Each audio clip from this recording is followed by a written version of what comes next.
एक समय की बात है। एक गांव में रेशमी नाम की एक औरत रहा करती थी। कुछ सालों पहले रेशमी के पति मर गए थे।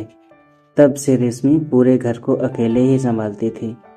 उसके पति मरने से पहले वहां के जमींदार से कुछ कर्जा ले रखा था, जिसकी भरपाई रेशमी खेतों में काम करके करती थी।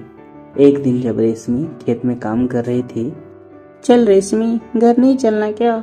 बस दीदी, थोड़ा सा रह गया है। आप जानते हो ना कि जमींदार के आदमी बाद में जांच करने आते हैं कि मैंने कितना काम किया, और मैं ये बिल्कुल नहीं चाहती कि वो किसी भी चीज के लिए बाद में मुझको बोले। ठीक है, जैसी तेरी मर्जी। धीरे धीरे रेशमी ने अपना काम खत्म किया और घर चली गई। माँ, तुम आ गई? आ जाओ, खाना खा लो, दादी ने खाना बना दिया है। मैं हाथ मुंह धो के आई। माँ जी, आपने खाना क्यों बनाने का कष्ट किया? बेटा, मैं जरूर बूढ़ी हो गई, पर इतनी नहीं हुई हूँ बेटा कि मैं घर का भी काम ना कर सकूं। माँ, आप जितना भी करती हैं मेरे लिए उतना काफी है, लेकिन आप ज्यादा काम मत किया करो। तो चिंता मत कर मेरी, तू बाहर का देख लिया कर और घर का मैं देख लिया करूंगी। तो शांति से खाना खा ले।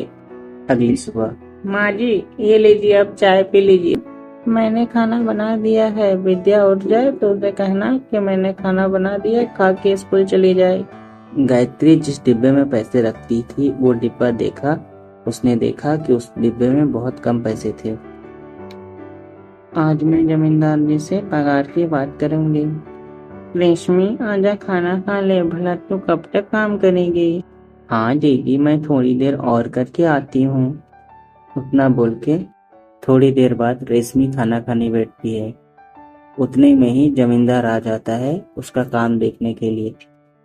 जमींदार को देखते ही रेशमी उसके पास पहुंच जाती है। प्रणाम जमींदार साहब। जमींदार जी, मेरे घर में पैसे खत्म हो गए थे और मेरे घर में कमाई का जरिया बस मैं अकेली हूँ। आपकी बहुत कृपा होगी अगर आप कुछ पैसे दे देते। ऐसा करो, शाम को तुम घर आ जाओ, वही बात करते हैं। ठीक है जमींदार साहब। इसके बाद रेशमी दोबारा अपने काम पे लग जाती है। शाम को रेशमी जमींदार के घर जाती है। प्रणाम जमींदार जी। प्रणाम। जमींदार साहब, आपसे सुबह बात हुई थी, आपने कहा था कि शाम को घर आ जाना। तुम्हें तो पता ही है कि तुम्हारे पति ने मुझसे कर्ज लिया था। तुम्हें पता है ना, मैं तुम्हारे पति को कर्ज दे चुका हूँ।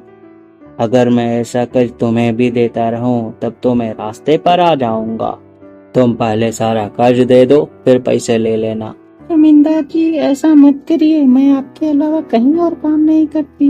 अगर यहाँ से भी पैसा आना बंद हो जाएगा तो भला हम कहाँ जाएंगे? हमारी मदद करिए जमींदार जी। घर पर काम करोगी मेरे, बहुत पैसे दूंगा। ऐसा काम जमींदार जी? वो तो मैं तुम्हें सब समझा दूंगा। ये क्या कह रहे हैं आप? कहाँ जा रही हो? इतना सुनते ही रेशमी वहां से चुपचाप निकल जाती है। देखा, गरीब ऐसे ही होती हैं, बस पैसा पैसा पैसा चाहिए इन्हें। बड़ी अकड़ है ना इसके अंदर। एक काम करो, इसे देर रात तक काम कराओ। जब तक ये थक नहीं जाती तब तक इससे काम कराते रहो, तब जाके अकड़ टूटेगी इसकी। हे भगवान, कृपा करो हम पर। घर पर अनाज भी खत्म होने वाला है। मैं ये सब कैसे करूंगी, मेरे को समझ में नहीं आ रहा है। कहाँ से मैं पैसों का इंतजाम करूं? तंग आ चुकी हूँ मैं इस हालातों से। अगर मैंने अपने जीवन में कुछ भी अच्छा काम किया हो तो प्लीज हमारी जिंदगी सुधार दो। इसके बाद रेशमी घर चली जाती है। रास्ते में चलते चलते बहुत तेज बारिश होने लगी और अचानक रेशमी का पैर एक पत्थर पर पड़ा और रेशमी वहीं गिर गई। पत्थर पर एक बिजली गिरी और पत्थर चमकने लगा। ये पत्थर चमक कैसे रहा है? ये क्या है? ऐसा करती हूँ, इसे घर ले जाके देखती हूँ और माँ जी को भी दिखाती हूँ। रेशमी भीगते भीगते घर पहुँचती है। बेटा, इतनी देर कैसे हो गई तुमको आने में? अब ठीक तो है ना? माँ जी, ये देखिए, आज आते समय मैं इस पत्थर से टकराई और अचानक इस पत्थर पे बिजली गिरी और ये चमकने लगा। मैंने सोचा घर ले जाकर आपको दिखाऊं। अरे ये तो बहुत ही सुंदर पत्थर है। मुझे लगता है कि इस पत्थर ने तेरे ऊपर आई बला को टाल दी। बेटा ऐसा कर, तू इसे मंदिर में ले जाके रख दे। भगवान करे ऐसे ही घर की सारी बला टल जाए। मैंने सब्जी बना दी है, और एक काम कर, तू रोटी बना दे और फिर खा लेते हैं। और सब्जी की तारीफ करना मत भूलना। रेशमी मन ही मन खुश हो जाती है। मैं अभी रोटी बनाती हूँ माँ। इसके बाद सबने खाना खा लिया और रेशमी मंदिर में जाकर प्रार्थना करने लगती है। हे प्रभु, कब तक इसी तरह चलता रहेगा? प्रभु हम पर कृपा करो। बेटी तू चिंता क्यों करती है? देखना ये जरूर हमारी मदद करेंगे। अब जा, जाकर तू सो जा, बहुत रात हो गई है। इसके बाद अगली सुबह गायत्री फिर से काम पर चली जाती है। दीदी कल आपने जो सब्जी दी थी वो बहुत अच्छी बनी थी। दीदी आपका बहुत बहुत धन्यवाद। कोई नहीं, चलो अब काम कर। जमींदार के आदमियों ने देख लिया तो परेशान करेंगे फिर। इसके बाद जमींदार का आदमी रेशमी को जमींदार के पास ले जाने के लिए आया। रेशमी, तुमको जमींदार ने अपने साथ बुलाया है। रेशमी चुपचाप जमींदार के आदमी के साथ जाने लगती है। कल तो तुम अकड़ में चली गई थी, लेकिन कान खोल के सुन लो, वो मुझे इस महीने के आखिर तक में चाहिए, और अगर नहीं मिला तो तुझे और तेरी उस बुढ़िया सास को जेल में भिजवा दूंगा, मेरे सारे पैजाम में, समझी? ऐसा मत करिए, मैं इतने सारे पैसे कहाँ से लाऊंगी? ये तो कल तुम्हें अकड़ में जाने से पहले सोचना चाहिए था। अब जाओ काम करो अपना। इसके बाद रेशमी काम करने लगती है। देर रात तक काम करने के बाद रेशमी बहुत थक जाती है। थकने के बावजूद जैसे तैसे रेशमी घर पहुंची। जल्दी इधर आ रेशमी। क्या हुआ माँ? तो इधर तो आ, मैं बताती हूँ। आज जब मैं पूजा कर रही थी तो मैंने देखा ये लोहे का सोना हो गया। ऐसा कैसे हो सकता है? ये तो सोने का पानी चढ़ा लोहा हो सकता है, ऐसा ही होगा। इतनी उम्र हो गई मेरी, सोना देखकर मैं पहचान जाती हूँ। भला मेरी आंखें धोखा कैसे खा सकती हैं? ऐसा नहीं हो सकता। मैं सोनार के पास जाऊंगी और इसकी जांच करवाऊंगी। ठीक है? ठीक है माँ जी, जैसी आपकी इच्छा। चल खाना खा ले जाके। माँ आप तो जानती हैं ना कि धीरे धीरे घर का अनाज और पैसा खत्म हो रहा है, और जमींदार पैसे देने के लिए तैयार ही नहीं है। क्या करें माँ, मेरी तो कुछ समझ में ही नहीं आ रहा है। देखते हैं बेटा क्या होता है, कुछ ना कुछ तो जरूर ठीक हो जाएगा, तो चिंता मत कर। माँ अब मैं विद्या को समय नहीं दे पाती। सुबह उठने से पहले ही मैं चली जाती हूँ और रात को उसके सोने के बाद आती हूँ। माँ अगर आप नहीं होती तो मेरे लिए सब करना बहुत मुश्किल हो जाता।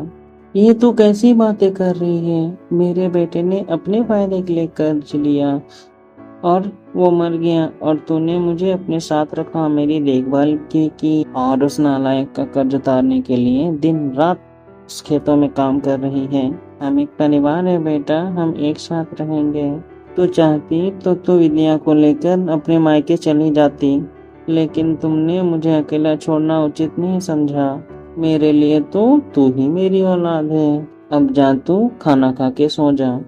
हे प्रभु रक्षा करो हमारी, अब कितना दुख देखना बाकी है, कृपा करो प्रभु। इसके बाद अगले दिन रेशमी काम पर चली जाती है और माजी सोनार के पास जाती है। सोनार के पास पहुंचती ही माजी ने सोनार को बताया, आप इसका कितना दोगे? ये तो बहुत उच्च कोटि का सोना है और बहुत भारी भी है। इसके बनते हैं 90,000। जी ये आपको कहाँ से मिला माँ जी? जी ये मेरे बाबूजी ने मुझे शादी के वक्त दिया था। उसके बाद से मैं इसके बारे में भूल गई थी। कुछ दिन पहले ही बक्से में से मिला। इसे देखा तो मैं सोचा इसे बेच दूं। कुछ न कुछ खाने पीने को आ जाएगा। सब सब प्रभु की कृपा है माँ जी। मैं चलती हूँ बेटा। इसके बाद माँ जी घर पहुंची और रात को जब रेशमी घर आती है तो माँ जी ने उसे सारी बात बता दी और सारे पैसे गायत्री के हाथ में दे दिए। बेटा कल सुबह जाके जमींदार को उसके सारे पैसे दे देना और उसे कहना कि तू कल से उसके यहाँ काम करने नहीं आएगी। माँ, ये आप क्या कह रही हो? वो लोटा हमारे घर कैसे आया? इधर बैठ। दादी उस पत्थर को लेके आई और साथ में कुछ लोहे के सामान भी और कुछ सिक्के भी। ये देख। दादी ने जैसे उस पत्थर से लोहे को छुआ, वो सामान देखते ही देखते सोना में बदल गया। मैंने बचपन में सुना था कि पत्थर की ऐसी कोई चीज होती है जिसे लोहे में जैसे ही टच करवाओगे वो लोहा सोने में बदल जाता है। ऐसे पत्थर को पारस पत्थर कहते हैं। अब जा, तू कल सुबह ये सब कुछ शहर में जाके बेच आ। यहाँ अगर बेचेगी तो सोनार को शक हो जाएगा। अगले दिन रेशमी सोनार के पास जाकर वो सारी चीजें बेच आती है। शाम को जैसे ही रेशमी घर पहुंचती है तो उसने देखा कि जमींदार उसके घर आया हुआ है। आप लोग यहाँ? पहले तुम ये बताओ कि तुम आज काम पर क्यों नहीं आई? अब से मैं आपके यहाँ पे काम नहीं करूँगी। ये लीजिए आपके पैसे, पूरे 3 लाख हैं, और आज के बाद हमारे घर का भी मत आना। ये पैसे कहाँ से आए? चोरी करी या कुछ और? तुमसे मतलब, तुम अपने पैसे पकड़ो, निकलो यहाँ से। इसके बाद जमींदार वहां से चला जाता है। जमींदार घर पहुंचते ही, पता करो इसके पास इतना सारा पैसा कहाँ से आया, और पता करो इसके पास इतना पैसा कहाँ से आया। कल तक इसके पास एक फूटी कौड़ी भी नहीं थी और आज इसके पास इतना सारा पैसा। कल तक मुझे ये जानना है कि इसके पास इतना सारा धन कहाँ से आया। समझ गए ना? समझ गए ना सारे? जय मालिक। इसके बाद सारे आदमी रात को गायत्री के घर पहुंचते हैं। गायत्री की सास को लोहे से सोने में बदलता देख वो सारे हैरान हो जाते हैं। देखना भाई, इनकी तो किस्मत ही खुल गई। मैं कहता हूँ पत्थर हम रख लेते हैं। पागल, जमींदार को पता चला तो हम दोनों मारे जाएंगे। उनका गुस्सा नहीं जानता क्या? चल जल्दी चल, ये खबर जमींदार को देके आते हैं। इसके बाद एक आदमी रेशमी के घर के अंदर घुसता है और वो पत्थर उठाकर जमींदार साहब के पास ले जाता है। सारे आदमी जमींदार के घर पहुंचते हैं। मालिक आप जानते हैं, जब आज रात को हम उनके घर गए थे तो वो बुढ़िया इस पत्थर से लोहे को सोना में बदल रही थी।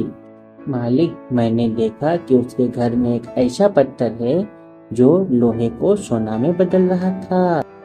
क्या तुम सच बोल रहे हो? अपने बच्चों की कसम खाता हूँ, सच बोल रहा हूँ। कर आए? नहीं जमींदार साहब, लेकर आए हैं। नहीं जमींदार साहब, हम जैसे ही देखे कि ये पत्थर कितना काम की चीज है तो हम उसे वहाँ से चुरा कर लेके आए। ये लीजिए, ये आपको हमारी तरफ से छोटी सी भेंट। चलो दिखाओ ये कैसे काम करता है। रुकिए मालिक, मैं दिखाता हूँ। इसे ऐसे लोहे के पास ले जाना है और लोहा सोने में बदल जाएगा। रुकिए मालिक, मैं दोबारा करता हूँ, लगता है मैंने सही से नहीं किया। अरे तू रहने दे, रुक, मैं करता हूँ। देखिए मालिक, लोहे के पास लेके जाना है और ये बन गया हमारा लोहा। लोहा सोना। मुझे तो लगता है तुम दोनों के दोनों पागल हो गए हो। मालिक, हमारा भरोसा करिए, हम आपसे झूठ क्यों बोलेंगे। ऐसा करता हूँ, मैं दोबारा से इसको उसी के जगह पे रख देता हूँ और आज रात को हम दोबारा जाएंगे और जैसे ही वो बुढ़िया लोहे से सोना बनाएगी तो आप खुद ही देख लीजिएगा। देख लो, अगर मेरा कल का दिन बर्बाद हुआ तो तुम दोनों की खैर नहीं। इसके बाद वो दोनों गायत्री के घर पहुंचते हैं और उस पत्थर को उसी मंदिर के पास रख दिया और वो दोनों वहां से वापस चले जाते हैं। जमींदार रात होने का इंतजार कर रहा था। रात होते ही वो कुछ लोगों के मिलकर गायत्री के घर जाता है। वहां उसने मंदिर में रखा वो अंधेरा में चमकता हुआ पत्थर देखा। मालिक रुकिए, मैं आपके लिए वो पत्थर लेके आता हूँ। जैसे उसने उस पत्थर को छूने की कोशिश की, उस पत्थर से एक भूत बाहर निकला। ये पत्थर केवल गायत्री के लिए है, समझा? इसके बाद उस पत्थर ने इस सब को पकड़कर बहुत मारा। घर पर शोर होने की वजह से सभी जाग गए। ये क्या हो रहा है? तुम कौन हो? मैं इस पत्थर का रक्षक हूँ, ताकि ये पत्थर किसी गलत के हाथों में ना लगे। इसीलिए मैं इस पत्थर की रक्षा करता हूँ। इसके बाद वहां अचानक से पुलिस आ गई। आइए आइए साहब, देखिए ये जमींदार हमें कैसे परेशान कर रहा है। अरे रुक जा, आ गया हूँ मैं। अब मैं बताता हूँ इस जमींदार को। इस जमींदार ने लोगों के नाक में परेशान करके रखा है। इंस्पेक्टर साहब, हमें ले चलिए वरना हम जिंदा नहीं बचेंगे। अरे तो ऐसे भी नहीं बचेगा। चलो तुम सबकी अकल थाने में खुलेगी, चलो। इसके बाद पुलिस ने उस सभी लोगों को अपने साथ पुलिस स्टेशन ले जाता है। ये सब क्या था माँ जी? मैंने इस पत्थर को कहीं और छुपा दिया था और इसके जगह पे नकली पत्थर रख दिया था। मुझे पता नहीं ऐसा क्यों लग रहा था कि कोई है जो इसे चुराना चाहता है। और देखो ऐसा ही हुआ। और आज जब ये सब हमारे घर आए तो मैंने चुपके से पुलिस को फोन करके सब कुछ बता दिया था और उन्हें बुला लिया था ताकि कोई बड़ा हंगामा होने पर हम बच जाएं। वाह माँ जी, आप तो बड़ी समझदार निकली। इसके बाद रेशमी ने सारा का सारा कर्ज उतार दिया और अपनी छोटी सी जिंदगी बहुत ही खुशी से बिताने लगी।